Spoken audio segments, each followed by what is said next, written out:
next one is National Electronic Fund Transfer, that is NEFT.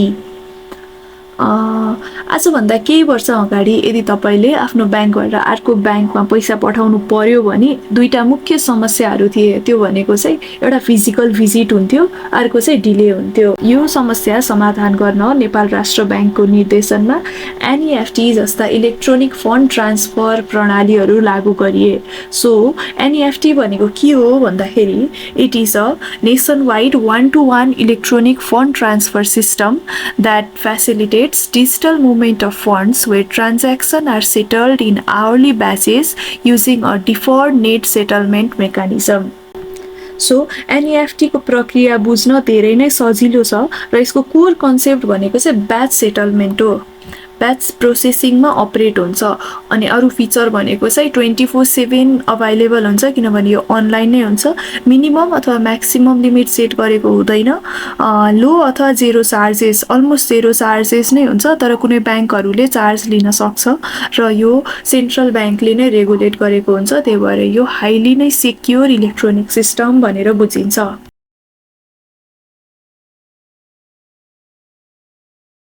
So NEFT कसरी चल्छ भनेर भन्दाखेरि फर्स्टमा स्टेप 1 इज इनिसिएसन, जसमा चाहिँ के फोकस हुन्छ भन्दाखेरि सेन्डरले रिक्वेस्ट गर्छ तपाईले आफ्नो मोबाइल ब्याङ्किङ अथवा ब्रान्च मार्फत ट्रान्सफर रिक्वेस्ट पठाउनु पर्ने हुन्छ अनि तपाईको ब्याङ्कले पैसा डेबिट गरी होल्डमा राख्छ।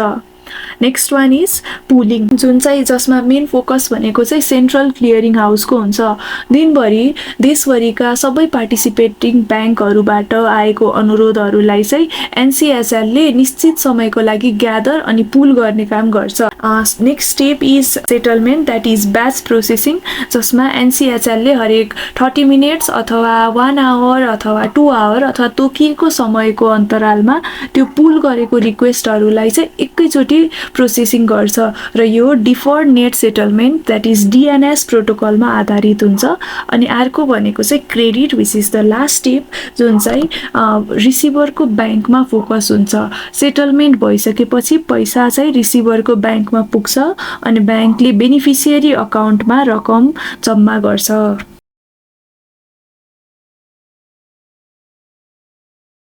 र तपाईलाई लाग्यो होला नि किन इन्स्ट्यान्ट हुँदैन भनेर, किनभने एनईएफटीले भोल्युम व्यवस्थापन गर्न ब्याचिङ गर्छ।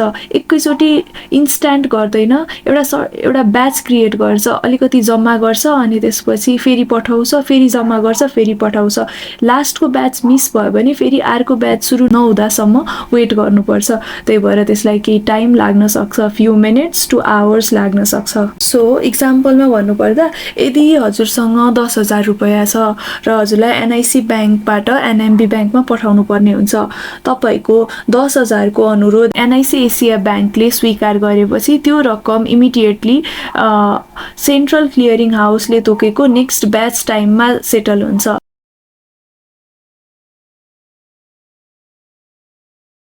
नेक्स्ट ब्याच कति मिनट पछि हुन्छ त्यही अनुसार सेटल हुन्छ, जसको कारण एनएमबी ब्याङ्कको खातामा पुग्न 30 मिनटदेखि 1 घण्टादेखि 2 घण्टासम्म पनि लाग्न सक्छ। सो एनईएफटीको मेन इम्पोर्टेन्स के छ भन्दाखेरि फाइनेन्सियल इन्क्लुजनमा हेल्प गर्छ। यसले स्मल तथा मिडियम ट्रान्सफरहरूलाई एफोर्डेबल बनाउन सक्छ, जसले गर्दा मास मार्केटले डिजिटल भुक्तानी प्रयोग गर्न थाल्छ। अनि अर्को भनेको चाहिँ अपरेसनल रिस्क रिड्युस हुन्छ। चेकको प्रयोग कम हुँदाखेरि पेपर वर्क अनि फ्रडहरूको प्रब्लम पनि कम हुन्छ। सो कन्क्लुजनमा भन्नुपर्दा एनईएफटी भनेको ब्याच बेस्ड हुन्छ, द्याट इज मनीले चाहिँ एउटा सर्टेन डिपार्चर हुने टाइमसम्म वेट गर्छ, अनलाइक आरटिजिएस जुन चाहिँ इन्स्ट्यान्ट हुन्छ।